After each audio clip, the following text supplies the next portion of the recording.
maana ya kupiganiwa na Mungu ni yule mtu amebeba Mungu kuwa thamani yake. Anasema hapa nimebebwa. Aiwe, waliobeba sanduku la Bwana walibarikiwa na Mungu. Hata Daudi alipolikataa, walipoona mzee amebarikiwa, aliambia nipatie. Usicheze na neno la Bwana. Usicheze na neno la Bwana. Nalo litakuongeza kwa maisha yako. Wewe unacheza wewe. Daudi aliona wivu. Akasema hapana. Mimi nilikuwa na neno kitu cha kutisha. Watu hawajui neno si kitu cha kutisha. Neno si kitu cha mzaha. Kaa nalo ndani ya roho yako. Kuna vitu vitakuandama hata kama hawatakuombea. Lakini Mungu anajua wewe umebeba kitu cha thamani. Sio lazima uombee. Ile neema tayari uliyobeba inatosha, inatosha.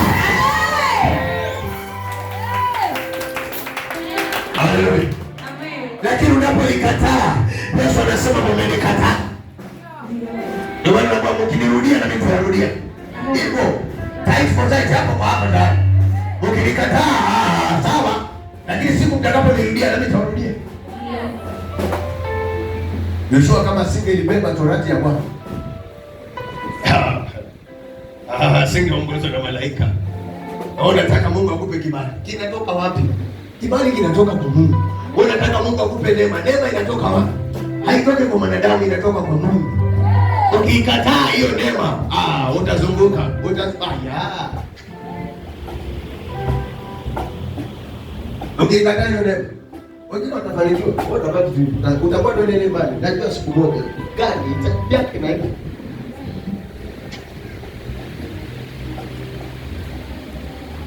Leo sikiliza mtumishi wako anapopewa ujumbe kwa ajili yako. Amen. Baada ya kesho tena na watu umekutana na wao wako, mtaachana na wao. Lakini wewe kesho yako ni muhimu bwana. Kesho yako ni muhimu wewe. Amen. Kesho yako ni muhimu nakwambia. Amen. Ay. Atulikutana na nani hapo? Atulikutana na nani? Ni rafiki yako. Wewe unajua maana ya rafiki? Niliwaeleza maana ya rafiki. Rafiki mwema ni nani? Yesu. Anasema kulikuwa na kuhani alipita. Utoza ushuru akapita.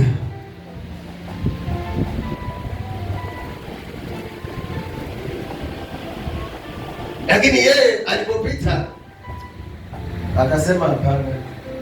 Wacha nimchukue huyu mtu mpeleke nyumba ya wageni. Wewe umeletwa, sikiliza kile Mungu amekuletea. Amen. Haleluya. Amen. Haleluya. Amen. Ndio maana juzi niliimba nyimbo. Yesu ni wangu, uzima wangu milele. Yesu ni wangu, uzima wangu milele. Yesu ni wangu, uzima wangu milele. Yesu ni wangu, uzima wangu milele. Hawa wananipigia vibaya. Nakosa morali wa hiyo. Wale wajuzi walipiga vizuri hiyo kipo. Wewe unaharibu. Amen. Yes.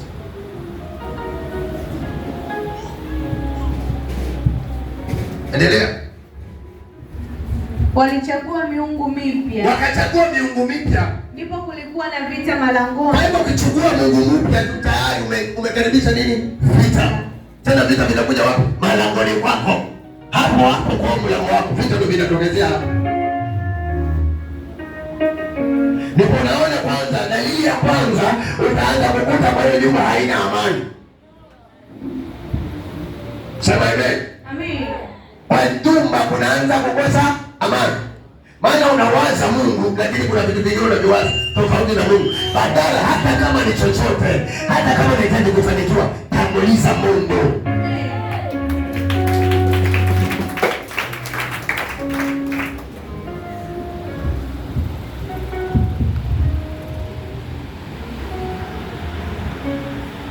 Niwaambia hata hapa bibi zetu wana sensa sana. Kama umebadilika watakuonyesha kwamba wewe siku umebadilika sana.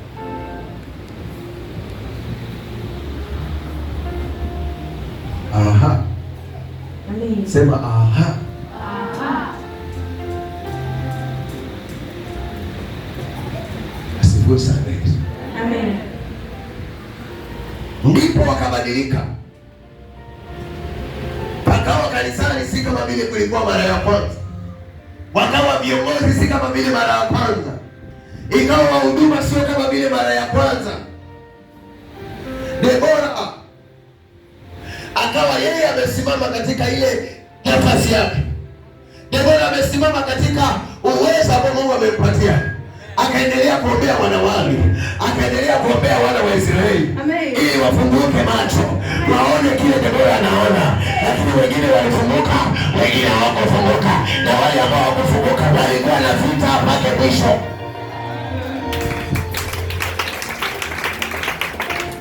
Biblia inasema wengine walitoroka mpaka na watoto wao, wengine wakatoroka mpaka na wake zao, wakatoroka mpaka na mali zao. Mungu anaweza fanya lolote.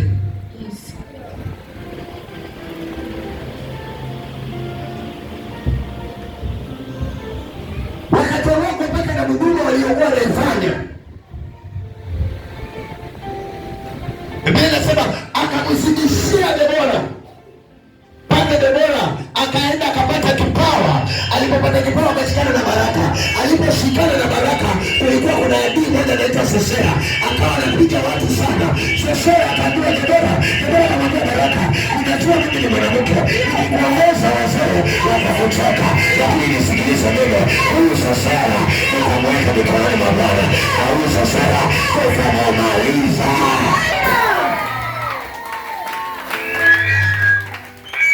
Unajua Sisera aliuliwa kwa sababu ya mipango ya Debora. Wengine hakusikilizi wake zenu, ndio maana mapepo inawaua. Haleluya! Ndio maana vifungo vinawamaliza. Saa zingine wakati bibi yako ameshikilia Mungu kuliko wewe, msikilize sana. Msikilize sana. Labda awe mlevi ndio usimsikilize, lakini kama ameshikilia Mungu, yeye anapatikana kanisani, wewe unapatikana kanisani. Wewe unapatana na vimbwanga, yeye anapatana na roho ya Mungu. Mungu tofauti kabisa.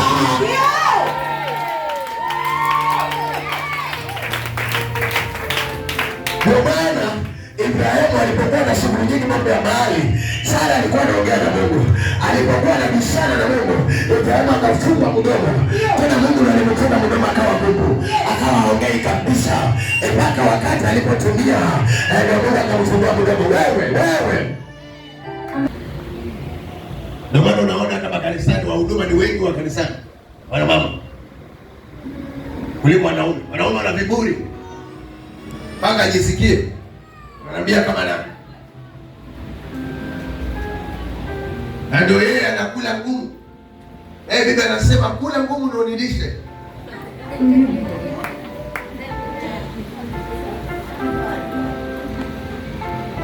Nani alikwambia unipende?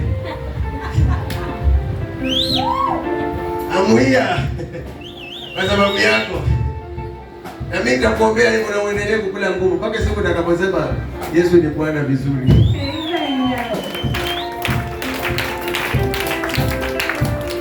Wanaume tusalimiane tu wale, hata kama unasikia hii anebona hii. Wewe nikuulize, ukipiga hesabu sasa hivi wanaume ni wangapi hapa? Wanawake. Na wengine wamekuja kuombea ndoa zao. Unafikiri mwanaume ana haja ya kuombewa ndoa? Anajiroa na ukwiru. Anajua nikiachana huyu anaweza pata mwingine, kwa anapatana na Kulusumu de, anapata na Delila. Anaachana na yule ambaye ni wa maana kwa. Mtu anapiga magoti kila siku kukuombea, Baba mulinde kule aliko. Unakuja kupatana mwingine anakuambia muue kabisa kwanza. Tena kuombea kwa Mungu anaenda kukuroga kabisa kwa mganga. Akaona ukufe na kutilia sumu. Alafu anaaga ina nyumbani. Na bwana alikufa mimi nikiwa niko nyumbani, kwa sababu mimi nilimuua. Ndio alikuwa na stress zake anakunywa sumu.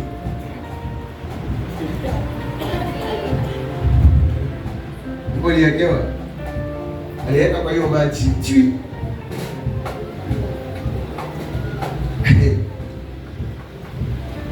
Hawa ni vile wana roho nzuri, lakini kama ni kutumaliza, wangetumaliza sote hii dunia yote wakabaki wao peke yao.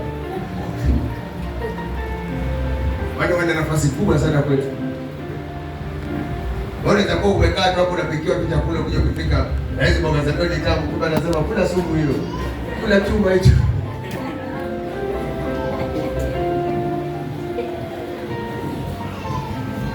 Ndio maana wana huruma. Naweza kufanyia jambo akalia tu. Akakuangalia yani anakupiga mahesabu ya bila atakufanyia. Sasa tu Mungu vile kunipatia roho ya muuaji. Lakini kama ningelipata kidogo tu kama ile shababu hapa na mimi ni mwanamke ningekuwa Elisanyanya.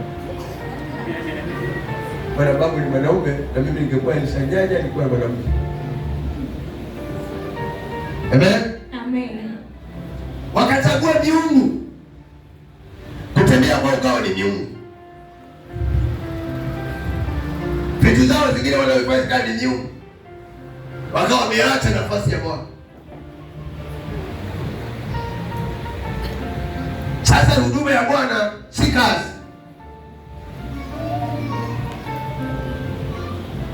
Waona hiyo ni kazi ya Sunday to Sunday. Haiwezi fanyika kwa wakati mwingine. Lakini haujui maadui wanaokuinda hawana cha Sunday.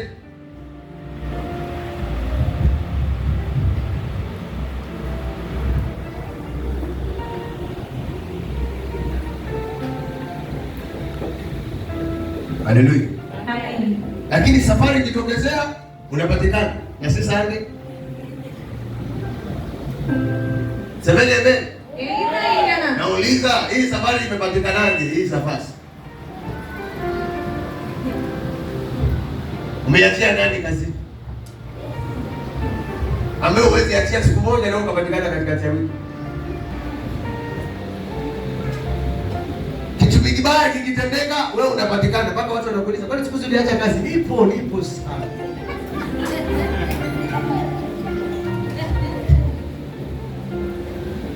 Tusalimiane hewani. Yes. Baitu la kiroho. Mungu anamtumia. Amen. Sio mimi. Hayupo lakini Mungu anamtumia. Amen.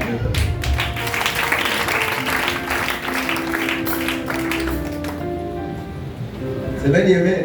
Amen. Ukilinganisha hiyo kitu Mungu anaongea juu yetu. Ukweli gani upo hapa? Unaona una maamuzi gani hapa? Mungu wako na mbebaji. Simweke Mungu kwa safari, mweke Mungu kwa tumaini lako.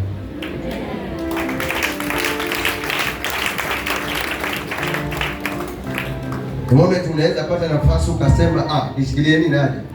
Hata Mungu yeye ndo anaona zaidi kuliko ile ambayo unaomba sasa, kwa sababu kuna kitu kimetokea. Amen. Na siku moja nikaja nikawaambia hata kama wale ndugu zetu wanaabudu miungu lakini wanaitii miungu yao kuliko Mkristo. Imagine unaenda kwa duka. Jamaa anakuambia tangu imeisha siwezi kukuuzia sana. Mpaka nitoke msikitini.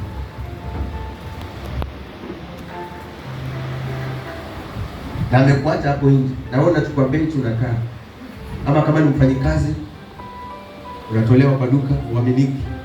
Mpaka mwenyeji afungue duka lake. Na wewe umekaa tu hapo. Nasema na hii maisha yangu tu bwana. Nani?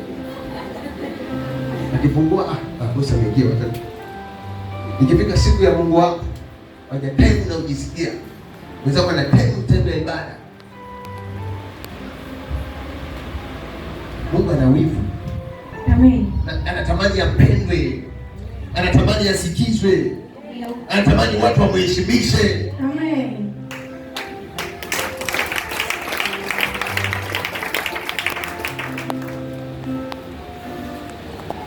Alafu ndio umeokoka, unajua sheria zote. Ni wewe kazi yako kuhukumu watu. Wewe ni mwenye dhambi huyo. Kumbe wewe una dhambi ya time kwanza. Una dhambi ya time.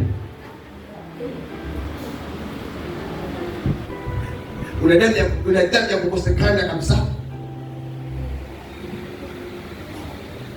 Hata madhari yeye ambaye anapatikana kila siku anakuja kutubu. Wewe unamuona kwenye dhambi. Kumbe yeye Mungu amemtakasa kitambo. Amen. Yeye anakuja kulilia Mungu saa zote kama Daudi. Daudi unajua kuhesabika dhambi yake. Ilikuwa yaani Mungu anamhesabia dhambi kesho anawasamehewa. Daudi alikuwa anahesabiwa dhambi kesho anasamehewa. Kila wakati anamwambia Baba nimenyenyekea nisamehe. Anasamehewa kila wakati. Hata Yesu alipokuja alisema mimi ni mwana wa Daudi. Alikuwa anaonekana mkosaji. Amina. Sasa wale roho wako makosa yao lakini wanasema Mungu na Mungu wao. Wewe unaangulia patopo na Yesu akija na wanyakua wewe unabaki. Afadhali nikamwijia Mungu wangu asubuhi lakini katikati ya wiki simpati.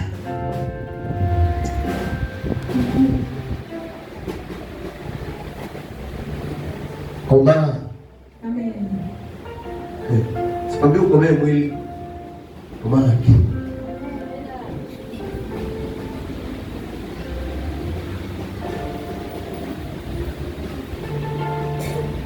Ukiwa na affection hapa. Ni function ya mani ya pale. Sisi kusoma. Ni muhimu niambie wasomaji na hamkuji kanisani right time. Nilikosea mnirekebishe. Ni function. Ama ni infection. Ama ni infection. Hapo mnirekebishe vizuri. Sema tena. Wakati unarekebisha na ujirekebishe. Ndio maana nilileta hapo. Mbona fikiri sijui? Ndio nataka ujipate hapo. Yeye yule ambaye unafaa kumrekebisha, wewe ndio unafaa ujirekebishe, si yeye.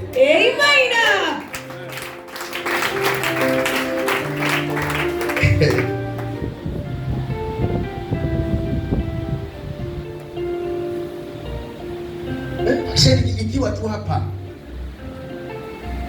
Na watu na washangaa. Kwani ofisi zimefungwa?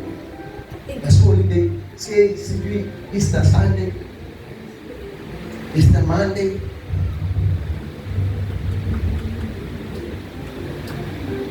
Yaani Yesu anabebwa kama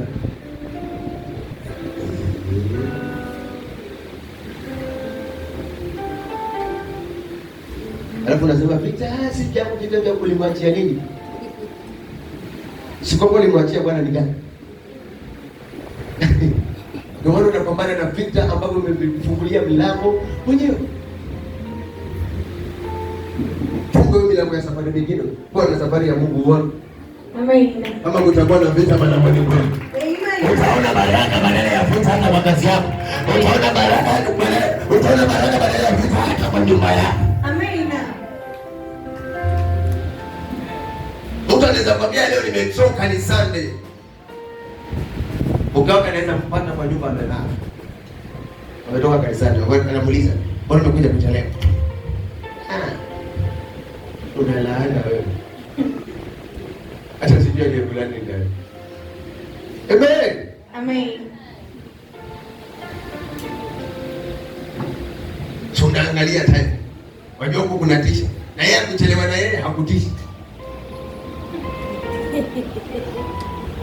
Na umemuombea.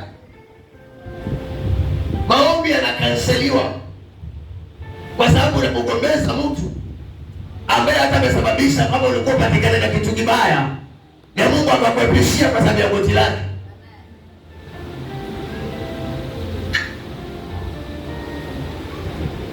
Pasta akisema kitu, unajua pasta tukiza na mambo mengi sana.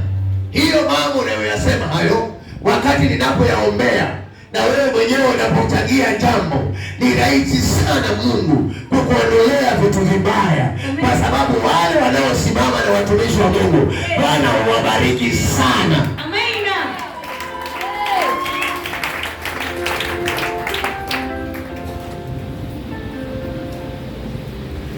Sasa kwa nini wewe unasema ni mtu wa Mungu na inapotokea kitu cha Mungu unakuwa mtu wa shetani? Maana mawazo yako yanabadilika. Amen. Amen. Endelea. Hakuwa miungu mipya. Ndipo kulikuwa na vita malangoni. Ndipo pakawa na vita malangoni. Je, ilionekana ngao au mkuki? Ulionekana ngao ama mkuki? Katika watu 40,000 wa katika watu 40,000. Katika watu 40,000 wa Israeli. Moyo wangu unawaelekea maliwali wa Israeli. Moyo wangu ukawa unaelekea, yaani kuna mtu anaweza ona vitu akawa anasikitika sana, kwa sababu wale watu waliochaguliwa pamoja na yeye, wale watu ambao wanafaa wafanye kazi na yeye, hawapati kwa wakati, hawapati kwa wakati. Sasa moyo wake unaangalia hawa watu, kwani ni nani aliyewa?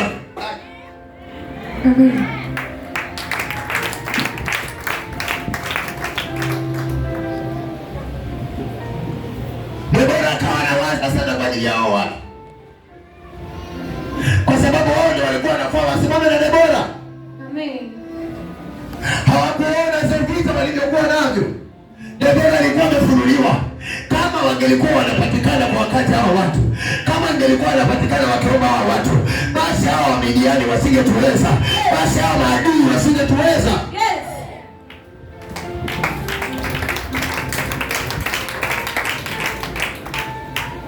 Haleluya. Wacheni mzaha. Maisha yako yamejaa vita. Wewe unaangalia, unajua unaweza angalia condition ya kweli. Unaangalia condition ya kweli na wewe unaangalia condition yako. Wewe unajiangalia. Wewe unaangalia mapepo waliokuinukia wewe. Wewe sasa zingine unaweza ona ni maangamizi yako. Kweli, na kwa kile hata babako hayuko mwingine. Hata pengine babako angeliokoka angekuwa mzuri zaidi. Ama pengine wokovu wake alikuwa anajali Mungu zaidi. Wewe umekuja ukavamiwa na mapepo mapya, Mungu mpya. Miungu mipya na kukukamata wewe.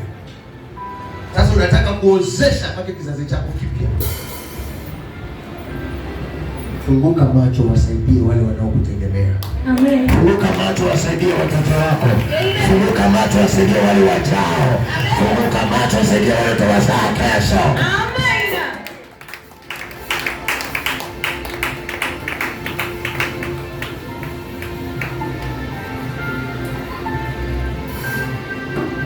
Mungu anapoongea na watu wake katika hekalu, unafaa muwe na roho ya kunyenyekea. Ujue Mungu ananielekeza kwa njia gani, kwa nini nafanya hivi. Wacha niamue hiyo roho iniondokee, nibaki na roho wa Mungu, nimtumikie Bwana, anibariki, niendelee mbele na maisha yangu.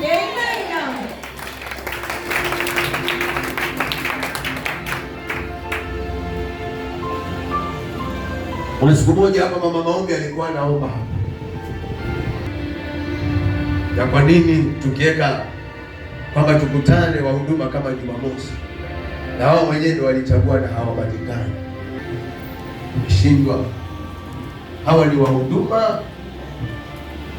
na ndio maana unaona mhuduma kuanguka kwake ni rahisi. Anapoanguka anaonekana pastor ni mbaya, anaonekana mama maombi ni mbaya. Hakuna ubaya, bali Mungu anatafuta watu watakaosimama nao vizuri. Amen. Tuongeeni kweli. Maana kanisa liendeshwe namna hii. Hawa watu wanafaa waongozane vizuri. Sio mama maombi anakuja hapa anatafuta wahuduma. Anatafutaje wahuduma na wewe unajua wewe ni mhuduma? Yaani mfanye kupigiwa simu kwa kazi ya Mungu. Wewe mshirika nao. Unajua kabisa ibada unakujaje saa 5?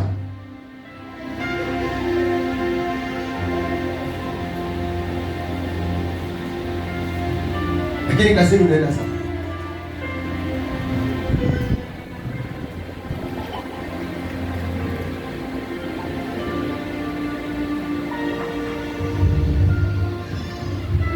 Nasema uko na shida.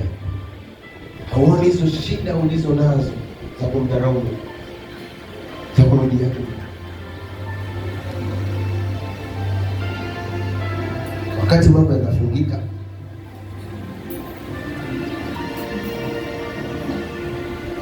uko na duka sukumane na watu feri sukuru. Ndio naenda kutafuta riziki. Lakini anayekutafutia riziki haumujali. Petro walikuwa wanaamka asubuhi na mapema. Kuna ibada za katikati ya wiki ilikuwa saa 9 lazima wafike kanisa. Sawa basi, kwa sababu kutafutia tumbo. maandiko yanasema asiyefanya kazi asile. Hivi ushakumtengea muda Mungu? Mungu akauona muda ambao umetenga. Sasa ndio tunaondoka. Kila wakati tunakutana mapasta tukiomba. Tunapokutana kama mapasta tukiomba, tunaomba kwa ajili ya washirika wetu.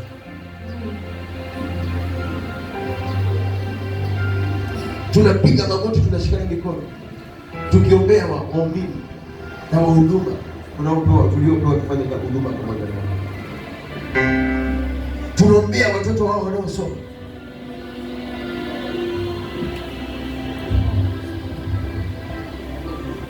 Kila pasta aombee kanisa lake pamoja na watu ambao Mungu amewapatia. Tunafunga kama mapasta kwa ajili ya watu ambao Mungu amekupatia kazini, kufanya kazi ya Mungu pamoja na walio wadogo wako.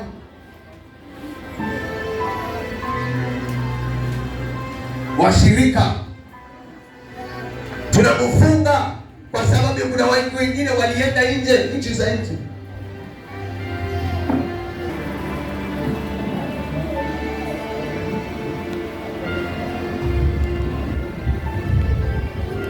Tunamwita Mungu, tunamlilia Mungu, tunalala chini.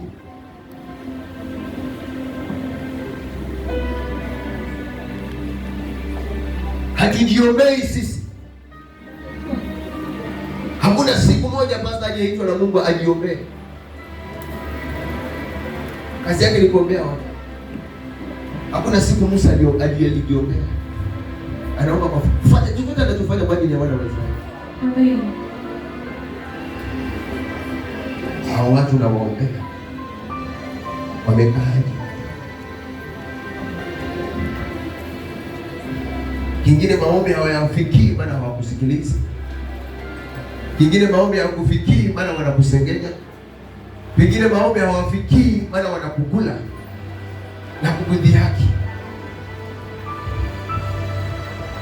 Wengine wanapigwa kwa kumwazia matumishi wa Mungu anayekupigia mafuta, anayekufungia.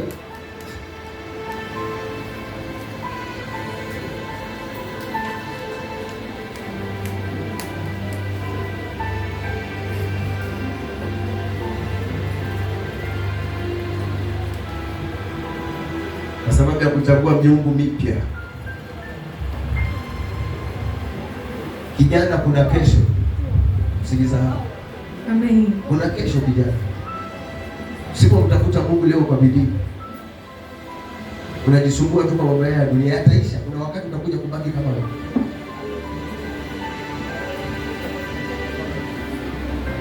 Kuna watu sasa hivi wajanja walikuwa warembo kama wewe. Usifikiri utastiko kubaki hapa. Kijana, usijione uko handsome. Kuna wenzako ni wasee sasa hivi walikuwa na vifua, walikuwa na six pack. Zilipotea.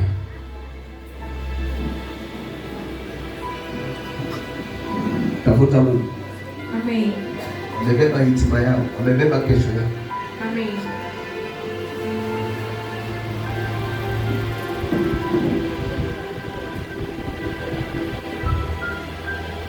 Haleluya. Amen. Mungu atabaki na wewe ukiwa kijana, Mungu atabaki na wewe mpaka uzee. Amen. Hao wengine waliokupenda kwa sababu ya urembo utaisha. Hao wengine waliokupenda kwa sababu ya six pack zitaisha. Lakini Mungu wako atabaki tu na wewe akikulinda na kukupatia uhai. Amen. Hao wengine waliokupenda kwa sababu ya makalio yataisha. Amen.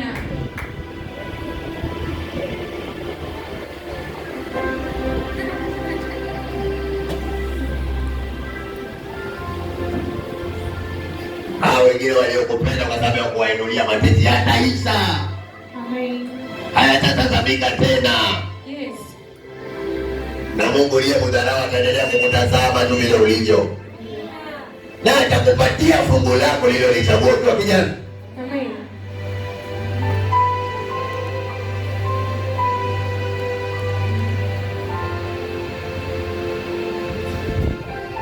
Juzi niambia kijana wangu mmoja, umekuja kupata mwanamke ameshikilia Biblia na anaenda kanisani right time. Kwa mwanamke mtazame mara mbili mbili. ameshikilia tu Biblia hivi,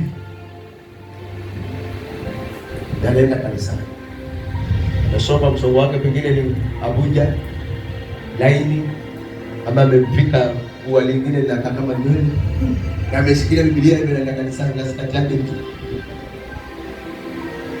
Sasa mara mbili, maana huyo ndio mke anaitwa mke mwema.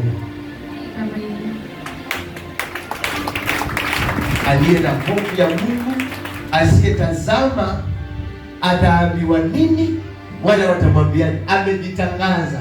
Amen. Alafu kuna yule pretender.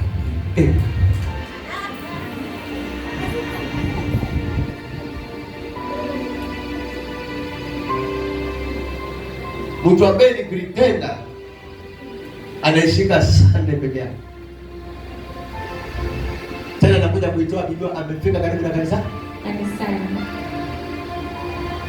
Haishiki kwa nyumba na kama ni mfumo umetafutwa hivi ngo.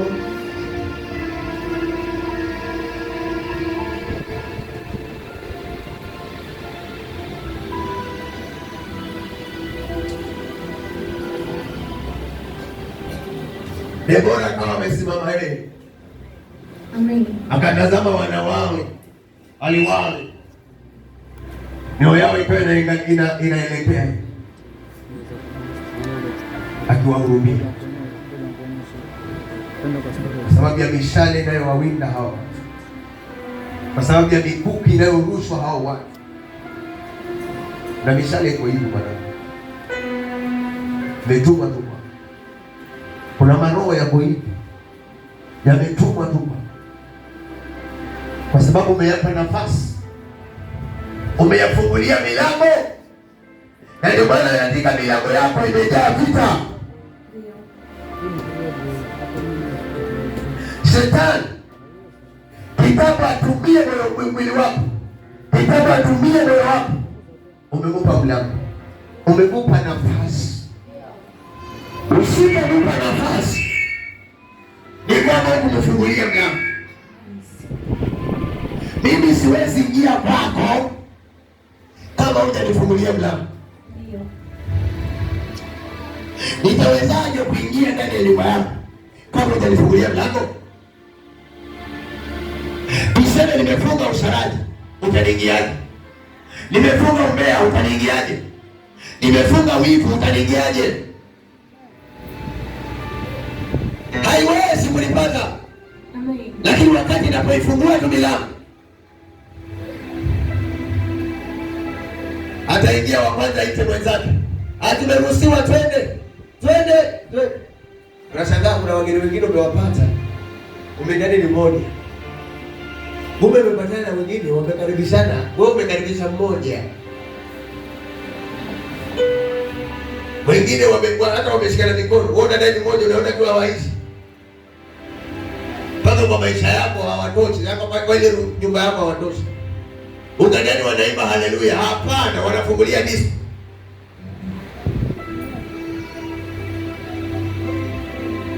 Wanafungulia maroho mengine hapo. Ndipo Bwana unasema, mbona maisha yangu yana shida? Nani uliwaruhusu waingie?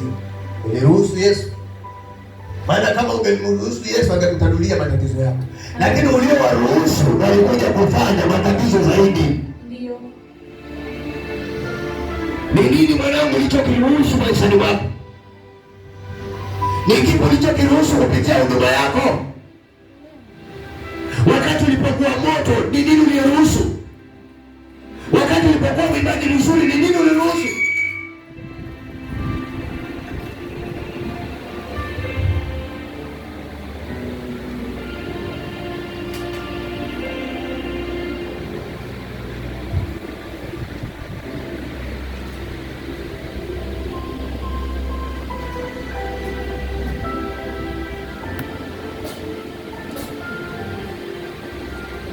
Umeruhusu nini mtoto wa Bwana? Bwana umekutana na vita kwa milango yako. Nani uliyefungulia kwa milango yako? Roho yako ni Ni nini umekipa nafasi?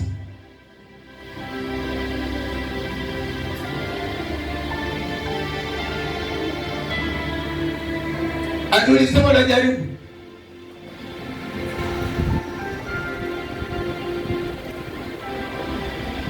Shetani huwezi kumjaribu. Huwezi jaribu shetani kwa maisha yako. Yeye akipata nafasi ataitumia vibaya sana kwa.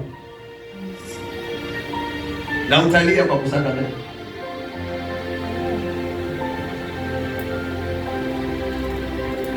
Chunga. Chunga bwana. Amen. Chunga maisha. Amen. Inua mikono yako juu. Mwambie Mungu nisamehe. Nisamehe. Nirejeshe upya. Nimegundua kuna mahali nilikosea. Naomba msamaha. Unisamehe leo. Ninakiri kwa moyo wangu. Sijalazimishwa. Bali nimeamua. Mungu nisaidie. Leo na hata milele. Amen.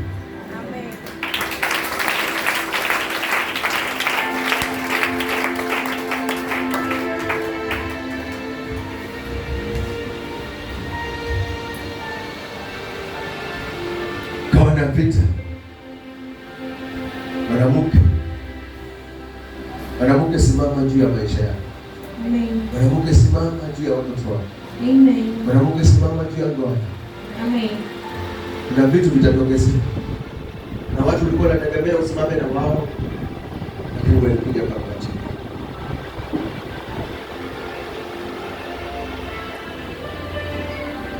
Maliza hiyo sentensi moja.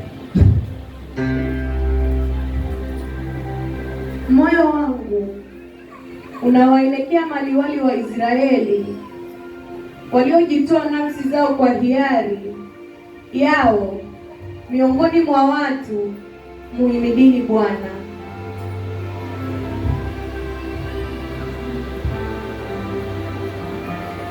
Akawa anawasiza akiwaombea watu warudi kumtukuza Bwana, warudi kumwabudu Bwana, ili warejeshewe nguvu zao, warudishiwe nafasi zao, warudishiwe nyota zao, warudishiwe kazi zao, warudishiwe watoto wao, warudishiwe ndoa zao.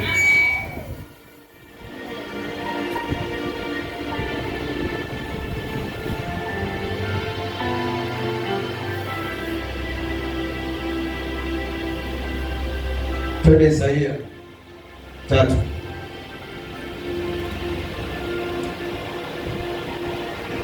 Amen.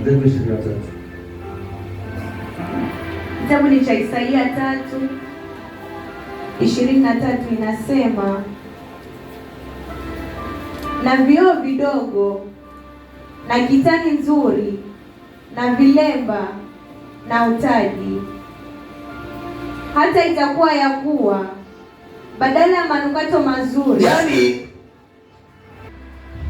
vidogo, yaani ndani ya roho zao kuna kitu alikuwa anajiona nacho. Nikifunga kilemba hivi na vile nimefanya, mimi nimetosha, ni huduma tosha. Lakini kawa, naomba mnisikilize message yangu. Hawafanyi vizuri. Sasa Mungu alipotazama uhasama ndani ya roho zao, wao wanajiona wako sawa. Mungu anasema badala ya kunuka manukato, ajua kunuka manukato si marashi, ibada ya kumpendeza Bwana. Amen. Roho wa kunyenyekea moyo mbele ya Bwana. Lakini kama baba anaona maovu tu, haoni sawa, bado message ni ile ile mwanangu. Amen. Ambayo inazungumzia juu ya maisha yako. Endelea. Hata itakuwa ya kuwa badala ya manukato mazuri, badala ya manukato mazuri utakuwa uvundo. Utakuwa uvundo. unakitarajia kizuri pasipo kumwangalia Mungu, pasipo kutazama wokovu wa Bwana, pasipo kukaa katika roho ya kunyenyekea. Wewe unajihesabia haki wewe mwenyewe. Unajihesabia haki wewe mwenyewe. Nikiomba kwa nyumba yangu, kuna maombi ya kuomba kwa nyumba, lakini umefanyaje na Mungu? Kuna maombi ya kuomba kwa nyumba kwa hasira, sababu kuna watu wanakosana nao, kwa sababu umekosa kutaka kuambiwa. Sema hata Mungu hapa anasikia. Kuna maombi ya kusikiwa na mwenye haki kwa nyumba, na kuna maombi ambayo haitasikiwa kwa mtu ambaye hana haki kwa Mungu kwa nyumba yake. Amen. Unaweza anzisha ushirika wa door to door, lakini kama hakuna kitu, hata kama kuna watu walishawahi kufanyiwa hivyo, lakini hakuna mabadiliko yoyote, na ushirika ulikuwa wa unafiki. Badala ya kufunguliwa ndio wanakuja wanafunga kabisa. Amen.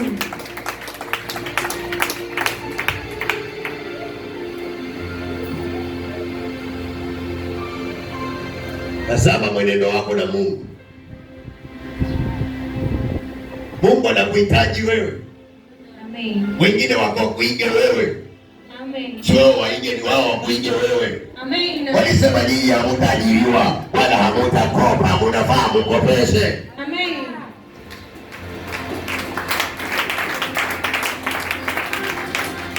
Ona sisi ndio tunakopa sasa. Tunaenda basi basa na neno la Bwana.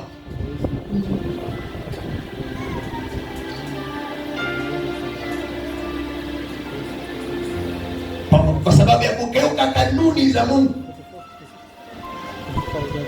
Nimekwambia hii ni Sunday. First Sunday ya April. Nikawe neno la mwezi kwako. Amen. Na likabadilisha maisha yako. Libadilisha hatima yako.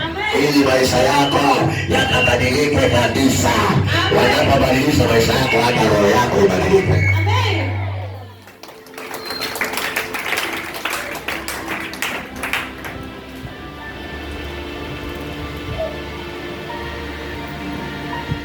Hallelujah. Amen. Endelea.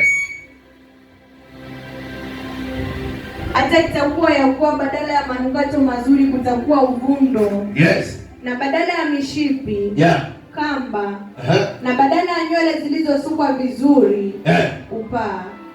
Utanyoa kipara.